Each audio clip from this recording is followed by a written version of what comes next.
Well, hello and welcome to the Ashtabula Valley Railway. As many of you may know, I've started a track planning group page on Facebook. And so far that group page has been primarily nothing but about track planning. But I've decided to expand that group page to include not only the track planning, but on how to build your bench work, how to build your control panels, how to do the wiring of your layout, the wiring of different control systems depending upon your need, as well as how to wire up many of the accessories that are available. But I will not be covering any scenery, simply because of the fact that there are so many different aspects of scenery on how to do this, that, and the other thing, how to build your mountains and your terrain. You know, some people like to use foam board, some people like to use nothing more than plaster cloth. You know, the material that is used for ground cover, for your trees, there's all kinds of different methods on building trees. It's just way too much subject for me to cover, especially when there's so many videos and books that are out there that cover that subject already. So I'm hoping that this series of videos and photos that I'm going to be doing here over the next several months will be helpful to many of you out there.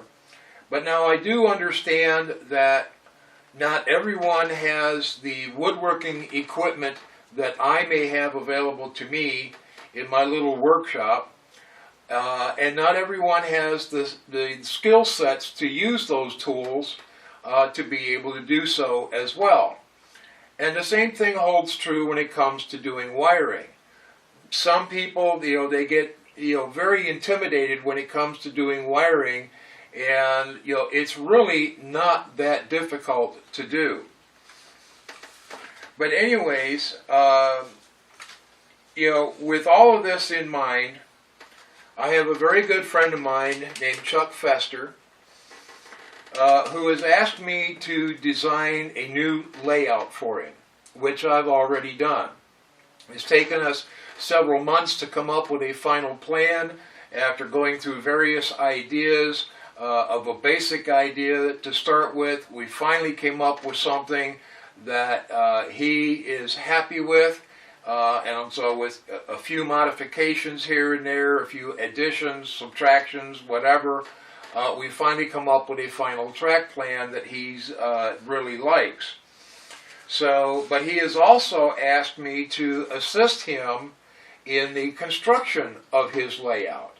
So this series of videos is going to be, that's covering the bench work and all the other subjects that I mentioned.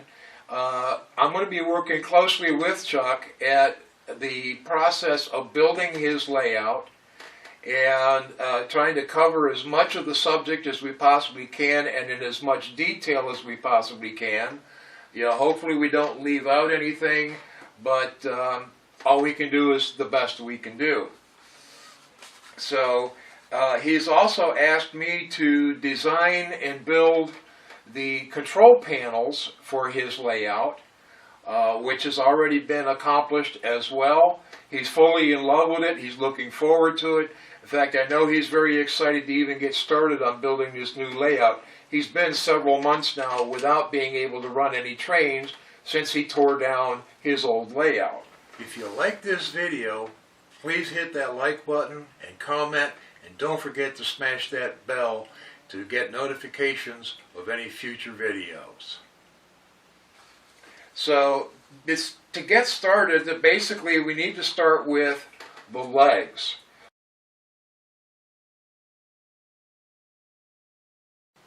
So let's head out to the workshop and let's get started.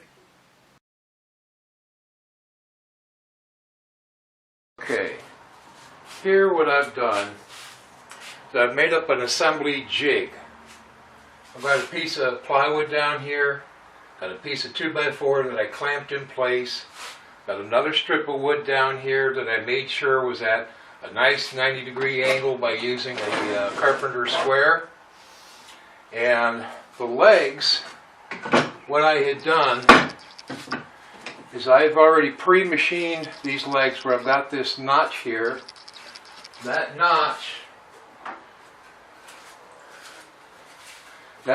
is going to accept this piece that will go in here for a 45-degree angled brace. Actually, it goes in this way because there's the bottom of the leg. This goes in this way so that we have an angled brace in here. And on the bottom of each of the legs, I drilled a hole about 3 inches deep, and I inserted a 3/8 16 thread T-nut. And then I've got a 3/8 carriage bolt that I put on here. That way, because no floor is perfectly level. But at least this way, we have the carriage bolt that we can unscrew or screw it in, whichever the case may be, to be able to adjust the layout to make sure that everything remains level. So I've already pre-machined all of the legs that were needed with this notch in here, and drilled the holes, inserted the T-nuts and the carriage bolts, so that I'm all set and ready to go. The next thing I did was I already had with the CAD program, was able to lay out and dimension all of the pieces that I needed. I've got a piece here that's going to be in the top brace to keep the spacing correct. I've got an angled piece here that I'll be putting in to give this leg some support this way, because once you form a triangle, it can't go anywhere.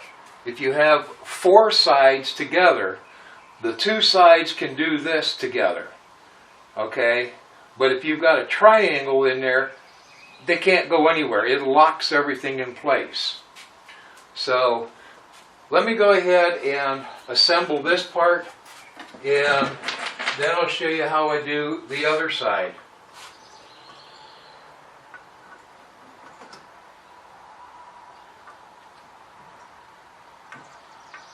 I've already got the holes for the screws pre-drilled so that I don't have to worry about splitting the boards in any way.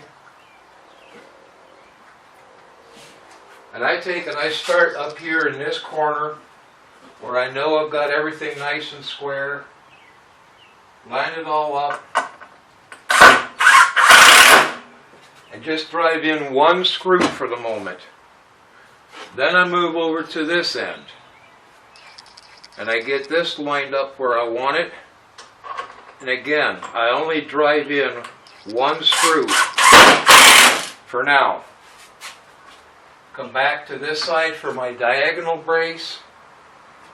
Make sure I've got it positioned where I want it.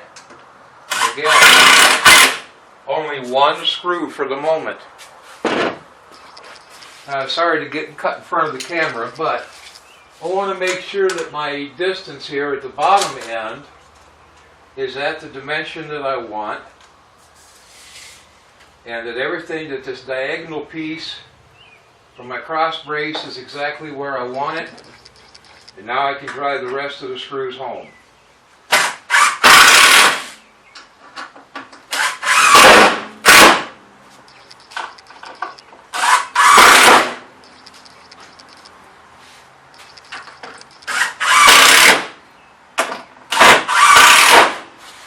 Now once I've got this done, I can lift this thing up, and it's already got everything locked in place. But I literally just take and flip it over, put it back into my corner down in here, grab my other pieces. For this side, again, another piece at the top, and another angle brace on this side, so it forms a cross brace in here for everything. So let me get the screws put in on this. I hope I got enough screws here. It looks like I'm going to be 1 screw short. But there's one down here that fell down earlier, so I should be all set.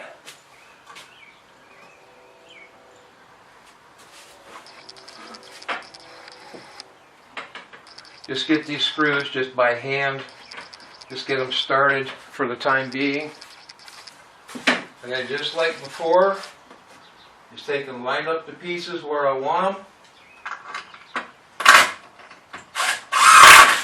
Drive in one screw only. The reason I only drive one screw in at a time, because it allows me, if I need to make any adjustments, it allows the boards to pivot on that one screw.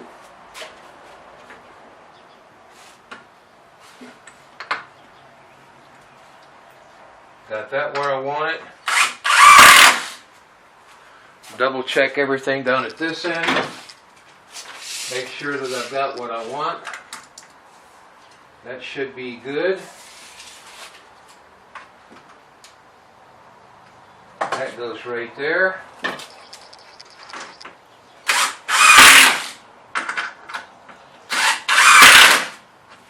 Now I can drive all the rest of the screws home, because everything is now locked in place.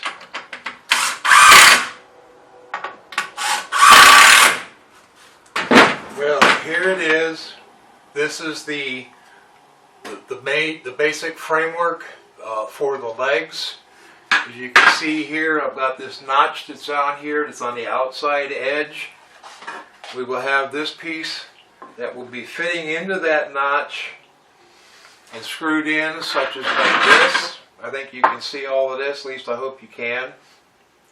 And then there will be a 2x4 that will run, that will be attached to the side of this and to the top of it to form what we call an L girder. And that will be the basic framework for everything else. And then we'll have the framework for the plywood that will be sitting on top of all of that, and to support everything. And everything is going to be cantilevered. And I'll explain that in my next video, when we show the continuing of the construction of the basic leg framework. Well, that's it for now. So stay tuned. When I'll be traveling out to Chuck's place here very shortly, and we'll be doing another video showing the completion of the rest of the assembly of the base framework, and hopefully get a lot more done. We're hoping to get the entire framework, all the supports for the plywood and everything else completed in one weekend. We'll see how that goes.